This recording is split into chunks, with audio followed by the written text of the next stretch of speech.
কেন্দ্র সরকার অষ্টম বেতন কমিশন অনুমোদন করেছে। এই সিদ্ধান্তের ফলে খুব শীঘ্রই কেন্দ্রীয় কর্মচারীদের জন্য এই বেতন কমিশন কার্যকর হতে চলেছে। এই নতুন বেতন কমিশন কার্যকর হওয়ার পর কেন্দ্রীয় কর্মচারীদের বেতনে ব্যাপক বৃদ্ধি দেখা যাবে।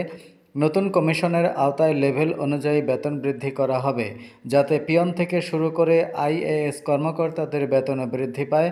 এই প্রতিবেদনে জানুন অষ্টম বেতন কমিশনের অধীনে লেভেল 1 থেকে লেভেল 10 পর্যন্ত কর্মচারীরা কত বেতন পাবেন।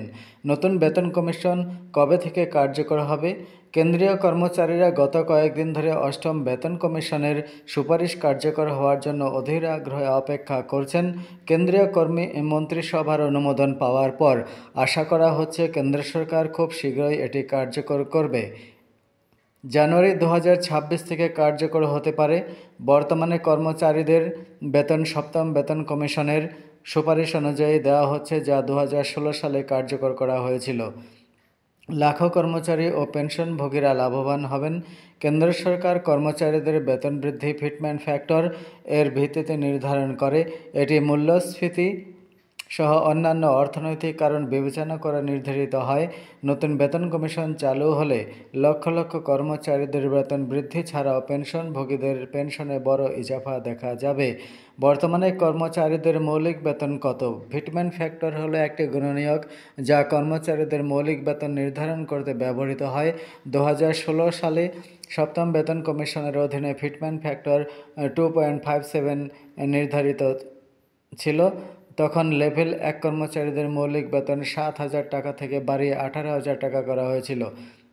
তবে এটি কর্মচারীদের মূল বেতন হলেও এতে মহার্ঘ ভাতা, বাড়ি ভাড়া ভাতা, পরিবহন ভাতা এবং অন্যান্য ভাতা যোগ করার পর মোট বেতন 36,020 টাকা হয়ে যায়।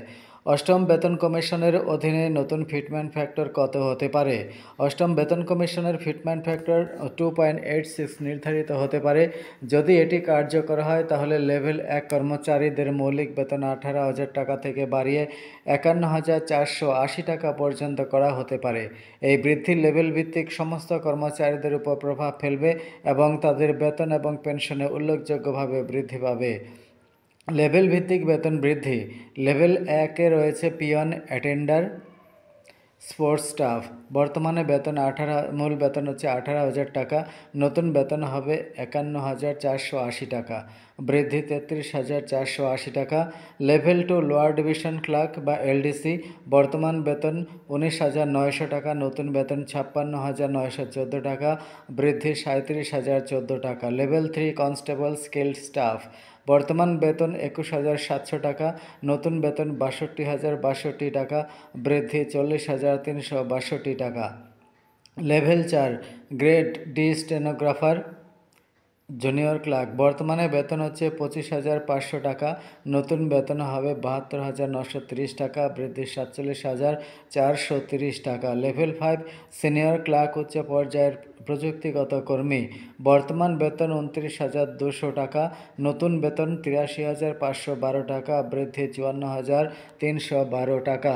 Level 6 inspector, sub inspector.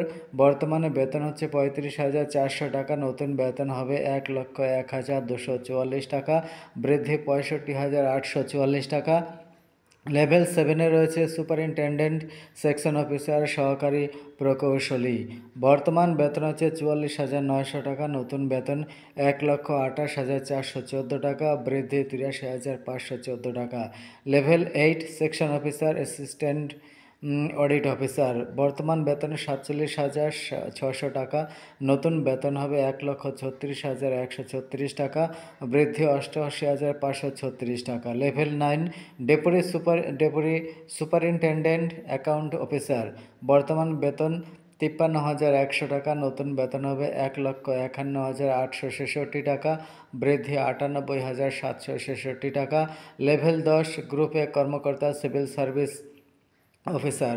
বর্তমান বেতন 56,100 টাকা, নতুন বেতন 1,60,446 টাকা, বৃদ্ধি 1,04,346 টাকা।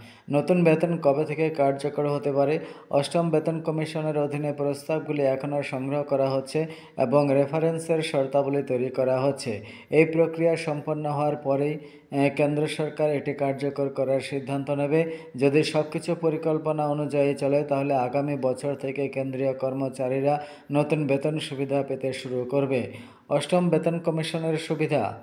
এই নতুন কমিশন চালু হলে মুদ্রাস্ফীতির চাপে থাকা কেন্দ্রীয় কর্মচারী এবং পেনশনভোগীদের জন্য এটি স্বস্তির বয়ে আনবে। কর্মচারীদের নতুন বেতন বাড়ার ফলে জীবনযাত্রার মানও উন্নত হবে।